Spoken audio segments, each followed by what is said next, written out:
भाई और बहनों, मातृशक्ति को नमन। चैनल 24+ न्यूज़ के खास विशेष मनमोहक, हमें चित्त समाधि देने वाला, आनंद देने वाला और हमारे रोम रोम को पुलकित करने वाला, हमें अच्छा सामाजिक जीवन की प्रेरणा देने वाला, समाज के अंदर जो कुरीतियों बुराइयों की तरफ उनकी अवेयरनेस लाने वाला, ताकि समाज एक स्वस्थ समाज बने, एक देश अच्छा बने, एक राष्ट्र अच्छा बने, विश्व अच्छा बने, इसकी जानकारी देने वाला, उसके उपाय बताने वाला पुनरुत्थान कार्यक्रम में आपका हार्दिक स्वागत है, अभिनंदन है, सत्कार है। पुनरुत्थान कार्यक्रम में प्रतिदिन नए नए विषयों के साथ में आध्यात्मिक विषय, सामाजिक विषय, व्यक्तिगत विषय, अंतर्राष्ट्रीय विषय, राष्ट्रीय विषय, यानी सांगो पांग हर दृष्टिकोण के विषय इसमें लिए जाते हैं। डिफरेंट विषय लिए जाते हैं ताकि हर वर्ग के लोगों को संस्कार मिले, हर वर्ग के लोगों को अच्छी तालीम मिले, अच्छी शिक्षा मिले और उनका जीवन धन्य बने। इसी क्रम में आज हम एक सामाजिक विषय, परिप्रेक्ष्य का विषय लेकर के आपके सामने, जो कई मुद्दे लेकर आपके सामने प्रस्तुत हो रहे हैं, वो मुद्दों का जो है हम कारण जानेंगे और निवारण जानेंगे और उसमें आपकी ओपिनियन लेंगे। तो आज हमारा जो विषय है वो सामाजिक मुद्दे और सामाजिक जागरूकता। भाई और बहनों, ये प्योरली सामाजिक विषय है क्योंकि हम समाज में जीते हैं। मनुष्यों के समूह को समाज कहा जाता है, पशुओं का भी समाज होता है, उसको समज कहा जाता है, वो झुंड होता है। लेकिन वो लोग विकसित नहीं होते, उनके दिमाग इतना विकसित नहीं होता है, उनके पास में विकसित बुद्धि, मन, इंद्रियां और विकसित प्रज्ञा और विकसित आत्मा नहीं होती, इसलिए कुछ कर नहीं पाते। लेकिन मनुष्य इस सृष्टि का सर्वश्रेष्ठ प्राणी है और उसके पास में सब चीज़ विकसित है।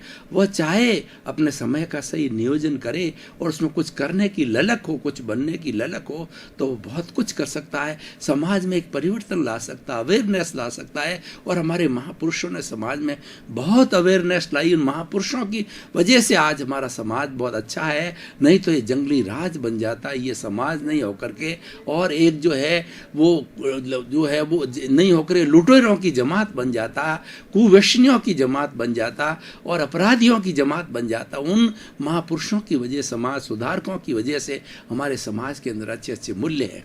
तो भाई और बहनों, दर्शकगण, श्रोतागण, मैं कुछ सामाजिक मुद्दों की तरफ, सामाजिक कुरीतियों की तरफ आपका ध्यान बटाना चाहूँगा।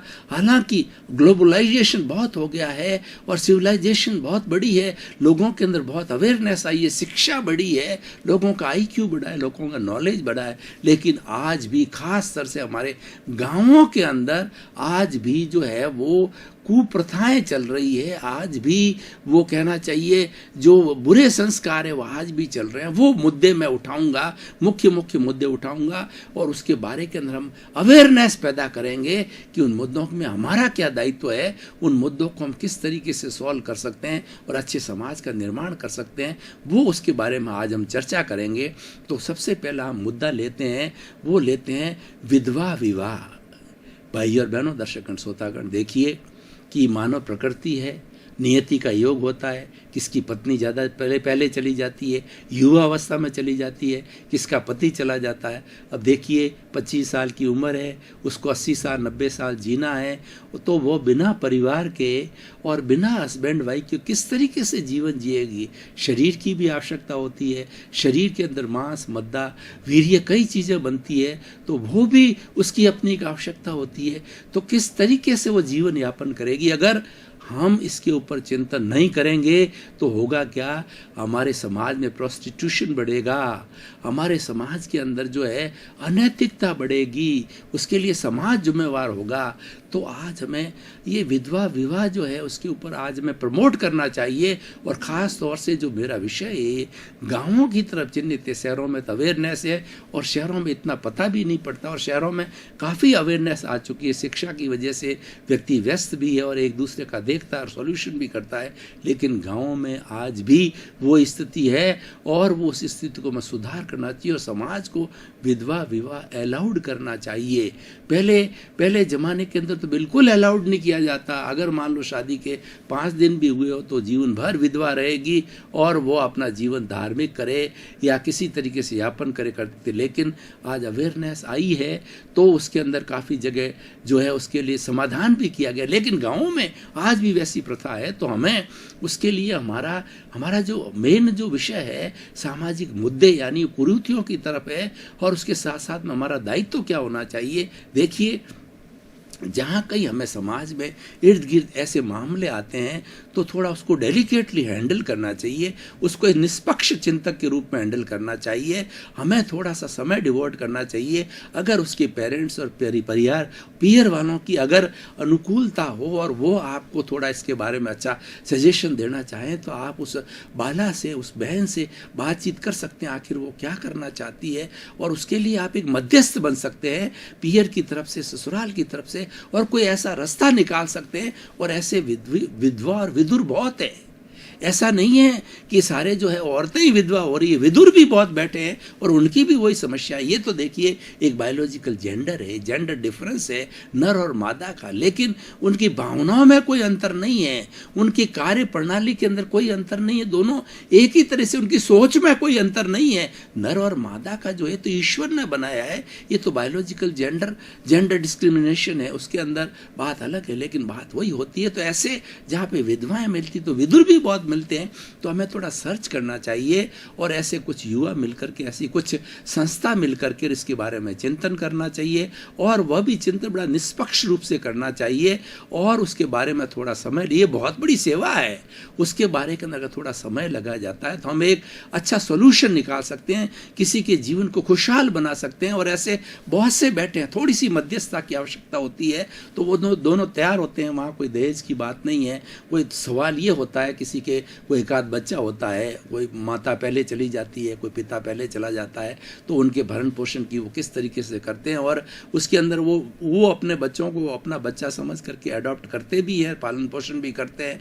तो मेरे कहने का मतलब इसके ऊपर थोड़ा जो एक कहना चाहिए नरम रवैया जो है, इसके बारे में मध्यस्थता का रवैया और चिंतन पूर्ण किया जाना चाहिए।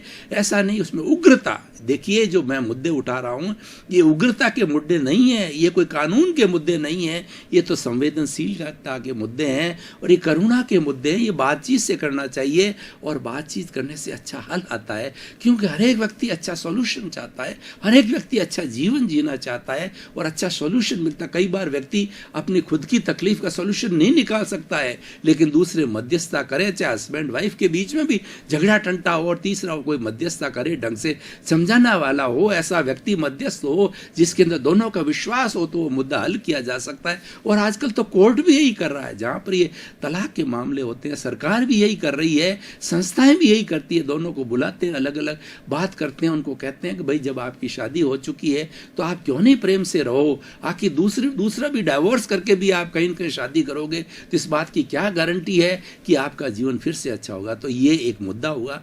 दूसरा मुद्दा दहेज प्रथा।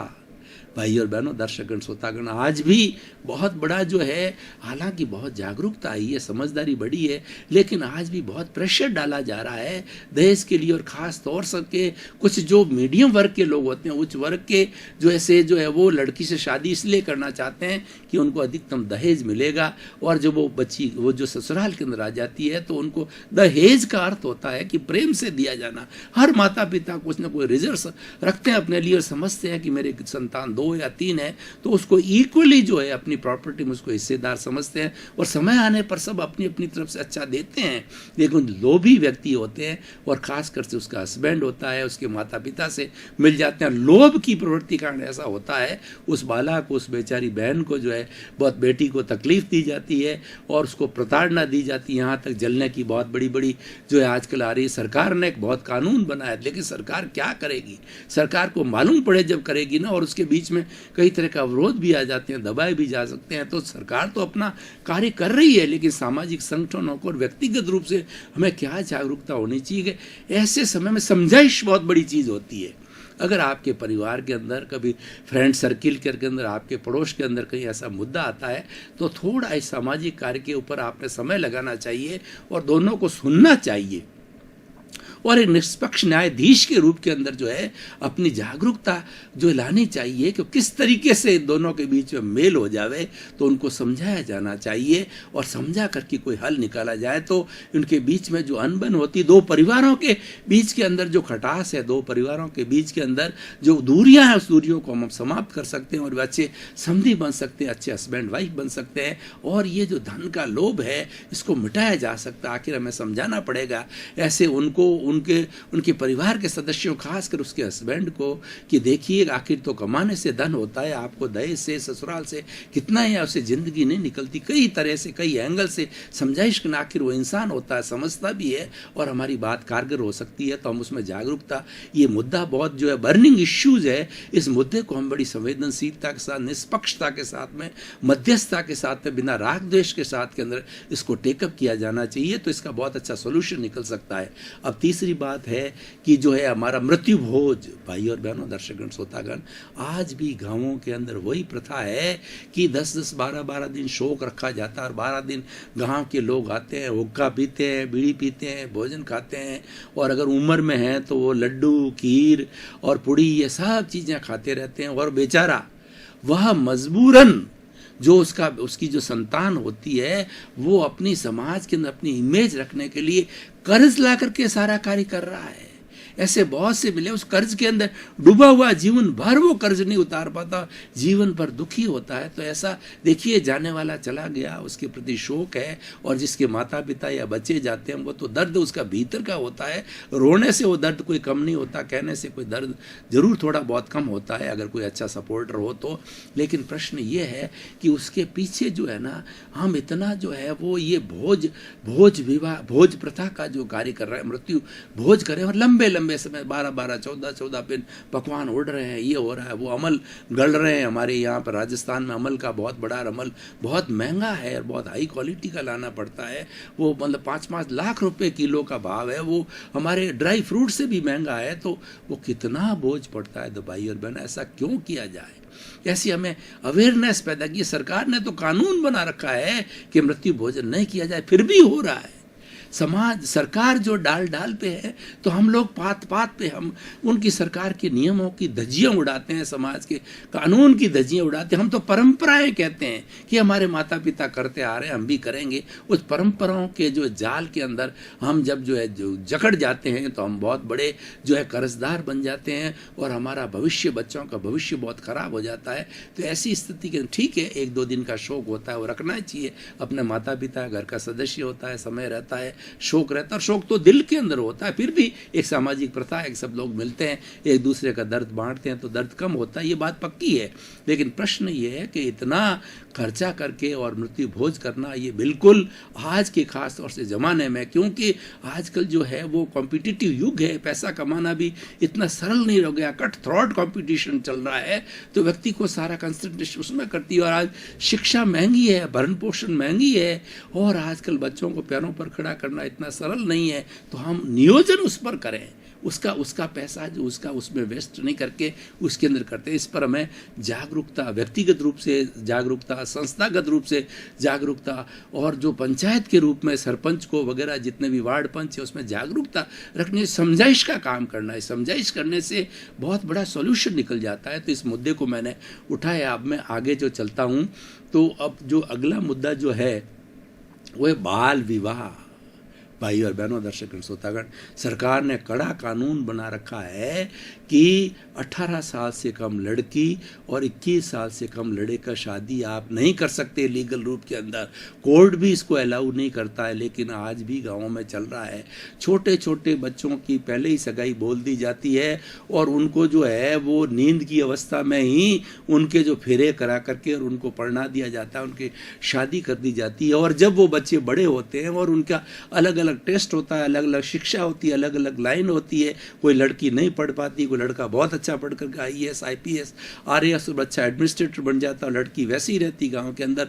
तब उनके बीच के अंदर टकराव होता है, और उनके अंदर जो है वो ये जो तलाक की स्थिति आती है, क्योंकि उनका लेवल बराबर नहीं होता, समझ नहीं होती, बचपन में कर दिया। ऐसे बहुत से मान में मिल रहे हैं, और ऐसे कार्य हो रहे हैं। अच्छे अच्छे शिक्षित लोग, अच्छे अच्छे नेता लोग ये कार्य अपने घरों में कर रहे हैं। तो हमें जागरूकता होनी चाहिए, और ऐसे लोगों की समझाइश करनी चाहिए। जहाँ कहीं भी हो, व्यक्तिगत रूप से दोनों पक्षों को हमें बताना चाहिए कि भाई ऐसा कार्य क्यों करो। अगर मान लो उनके नियति में योग है, तो बच्चे जब बड़े हो जाएंगे तो अपने आप हो जाएंगे। और बड़े होने पर आपको करना ही है, करते ही हैं, और होना चाहिए। लेकिन दोनों की समझ तो आनी चाहिए, दोनों की अंडरस्टैंडिंग। आखिर पूरा जीवन उनको निकालना होता है, उनको 60 साल, 70 साल, 80 साल उनको एक साथ रहना पड़ता है। तो वो ये निर्णय, वो हम कौन होते हैं उनका निर्णय करने वाले? हम तो उनके मार्गदर्शक हैं, हम तो उनके शुभ चिंतक हैं, हम तो उनको सर्च करने वाले हैं, तलाशने वाले हैं। जीवन तो उनको बनाना होता है। इसलिए भाई और बहनों, दर्शकगण, अगर हम जागरूकता रखें, संस्थाएं जागरूकता रखें, व्यक्ति जागरूकता रखें, समूह जागरूकता रखें, युवक मंडल ऐसे जागरूकता रखें, और हमारे सीनियर सिटीजन्स होते हैं वो तो बहुत अच्छा कार्य कर सकते हैं, उनके पास तो बहुत अनुभव है, ये कार्य किया जाना चाहिए। तो इस तरीके से ये सारी अभी भी चल रही है।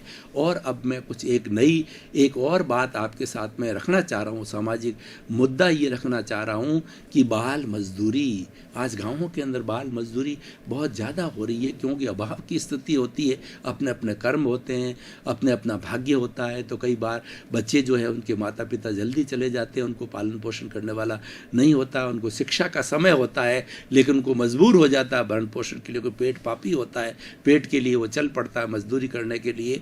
तो ये बहुत बड़ी ऐसे चिन्हित किए जाने चाहिए। और हमें देखिए जो चिंतक व्यक्ति, और ख़ास तौर से मैं इसके बारे में अपील करने, इन मुद्दों के बारे में अपील करना चाहूँगा कि जो लोग 60+ के लोग हैं, जिसने दुनिया देख ली है, जिनको अनुभव का खजाना है, उन लोगों को इसकी तरफ आना चाहिए। और उनका वानप्रस्थ जीवन भी यही करता है कि समाज के अंदर हमारे क्या क्या मुद्दे हैं, बर्निंग इश्यूज़ क्या क्या है, हमारी क्या क्या कुरीतियाँ, उसमें मैं कैसे सहयोगी हो सकता हूँ, तो उसके सहयोग के लिए, और वो भी सहयोग भी निष्पक्ष रूप से। देखिए सारी बात मैंने प्रारंभ की है, मैं बीच में आया हूँ, और आगे भी यही बात करूँगा। इसके अंदर अपना हठीलापन नहीं होना चाहिए, अपना आग्रह बिल्कुल नहीं होना चाहिए, क्योंकि आग्रह होने से हम एक पार्टी बन जाते हैं, राग द्वेष हो जाता है, और हम मुद्दे के सॉल्यूशन के लिए जाते हैं, और हम एक झगड़े का रूप हो जाता है, दोनों पक्षों के बीच में और बिगाड़ करते हैं। ऐसा कार्य हमें नहीं करना चाहिए। तो बाल मजदूरी के रूप में हमारे सीनियर सिटीजन्स हैं, उनको ध्यान देना चाहिए, और इसके बारे में कुछ न कुछ जागरूकता ला करके अच्छा हल निकालना चाहिए। अगला मुद्दा में वृद्धाश्रम। देखिए हमारे हिंदुस्तान के अंदर ऐसा कहा जाता है कि जो माता पिता होते हैं वो इस संसार के भगवान होते हैं। आप कोई तीर्थ यात्रा करो या ना करो, लेकिन माता पिता की सेवा करते हो तो ये सबसे बड़ा तीर्थ है। आपको मक्का मदीना जो है वो शिवलिंग और मंदिरों के अंदर, और ये जो वैष्णो देव की यात्रा, वो सारी जो है माँ के चरणों में है, पिता के आंचल के अंदर वो सारी। उनको अब सुखी रखोगे तो उनका आशीर्वाद बड़ा फलीभूत होगा, क्यों ना होगा। आखिर आपको जीवन देने वाले कौन है, आखिर आपको दुनिया बताने वाले कौन है? माता पिता है। आपका भरण पोषण कौन करता है? माता कितना तकलीफ देती है, 9 महीने आपको पेट के अंदर रखती है, और उसके बाद के अंदर आपको किस तरीके से माता पिता अपना सब कुछ सेक्रीफाइस कर देते हैं, अपना खाने का, पीने का, पहनने का, जो उनका अच्छा समय, सब का सेक्रीफाइस करके, और वो सारी दौलत अपने बच्चों के सुख सुविधा के लिए लुटाते हैं। तो ऐसे हम माता पिता की सेवा क्यों न करें। और हिंदुस्तान के अंदर तो एक जो है उसको शेल्टर बोला जाता है, एक जो अम्ब्रेला कहा जाता है माता पिता को। और बड़े दुख के साथ मैं कहना पड़ रहा हूँ, समाज के अंदर हर शहर के अंदर बड़े बड़े वृद्धाश्रम खुल रहे हैं, और न्यूक्लियर फैमिली के देखिए लोग माता पिता का वो पालन पोषण नहीं कर सकते, उनको जाकर के वृद्धाश्रम में भर्ती कर देते। और ऐसे ऐसे बहुत से मुद्दे देखे गए हैं कि हस्बैंड वाइफ जो है कुंभ के मेले के, नबी कुंभ का मेला थोड़े दिन पहले गया है, वहाँ भीड़ भड़क के में आपको कुंभ के मेले के अंदर स्नान कराने के लिए ले जाते हैं, आपको तीर्थ यात्रा कराने के लिए ले जाते हैं, और वहीं छोड़ करके बेचारे वृद्ध माता पिता को उनके भरोसे, राम भरोसे छोड़ करके आ जाते हैं। कितनी दयनीय स्थिति। आज ये घरों में बहुत स्थिति है, और ये स्थिति दिनों दिन बढ़ती जा रही। मैं आपको अनुभव शेयर करना चाहूँगा कि हमारे जोधपुर में जलजोग वृद्धाश्रम है, और वहाँ पर एक जैन स्त्री है जिसने कि सिंधी से जो है अपनी मैरिज करी, और बहुत अच्छी तरीके से जीवन उनका इंटरकास्ट में जीवन चल रहा है। दर्शकगण, श्रोतागण, भाई और बहनों, आपका बहुत बहुत धन्यवाद। पुनरुत्थान कार्यक्रम में हम सामाजिक, आध्यात्मिक, शैक्षिक, धर्म, दर्शन सभी तरह के विषय लेते हैं, एक सांगोपांग विषय लेते हैं, और सब तरीके की चर्चा करते हैं। इसीलिए सारा हमारा चिंतन है हॉलिस्टिक बनता है। आप पुनरुत्थान कार्यक्रम देखते रहिए, आपको पुनरुत्थान कार्यक्रम में बहुत सी अच्छी अच्छी बातें मिलेगी, सामाजिक सुधार की बातें मिलेगी, जीवन का कल्याण करने की बातें मिलेगी, आध्यात्मिक बातें मिलेगी, क्योंकि हमारा उद्देश्य ये है कि सुधरे व्यक्ति, समाज व्यक्ति से राष्ट्र स्वयं सुधरेगा। इसी क्रम में आपका जीवन आनंदमय हो, मंगलमय हो, शांतिमय हो, सुखमय हो, और खूब आप समाज की सेवा करें, और अपने जीवन को आध्यात्मिक डाल करके सिद्ध बुद्ध मुक्त बने। आपके प्रति मंगल।